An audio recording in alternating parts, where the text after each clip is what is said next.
if you look at a geophysical map of Haiti and the Caribbean, it jumps out that Haiti and Port-au-Prince, Haiti, lies right along the conjunction of what are called tectonic plates, but three separate tectonic plates. It's, if you can imagine a china vase that falls off the table and gets broken in many pieces and you glue it back together, well, these tectonic plates are a bit similar and in terms of images, but three of those converge right at the land area that's called Haiti.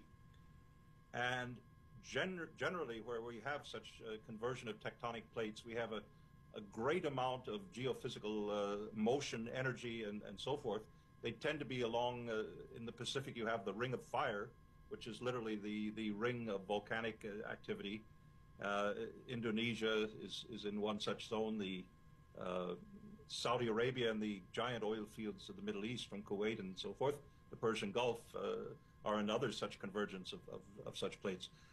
And up until now, there's been very little talk about petroleum in Haiti. But it's not because there hasn't been interest in petroleum in Haiti. My take on it is that there are, according to geophysicists knowledgeable about the geophysics of the Caribbean basin, you probably have large multinational oil companies, U.S., British oil companies, and their allies, who are aware that with a little bit of exploration onshore and offshore, that there are probably enormous oil finds. And you just had 2 years ago offshore Cuba, just north of Haiti, a giant, supergiant actually, oil discovery with several billion barrels of believed reserves of oil there that the Russians are helping the Cubans to exploit.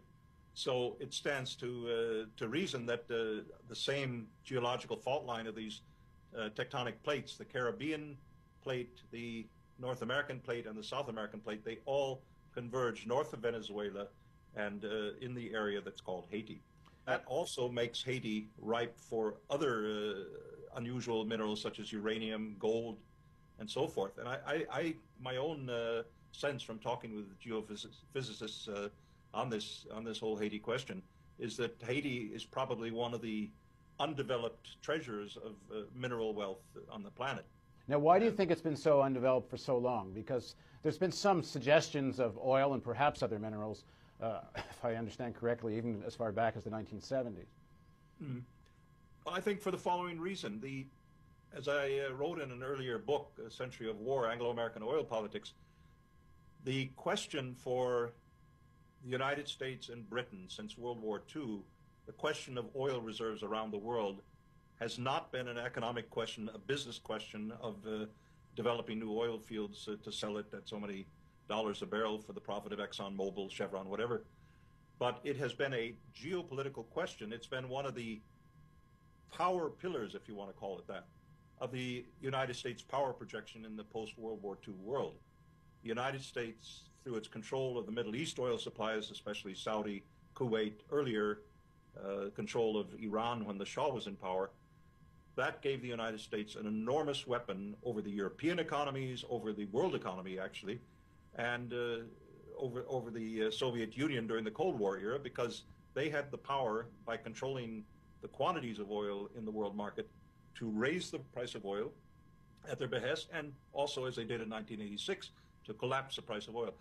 Why has Haiti not been exploited? I think for the very reason the world is swimming in oil, and the U.S. Oil multinationals and the U.S. government that works intimately with them around the world wants to prevent that anyone else develops the oil resources of a place like Haiti. They're extremely unhappy, no doubt, about the discovery in Cuba. And I think they would like to keep this oil off the market as long as possible.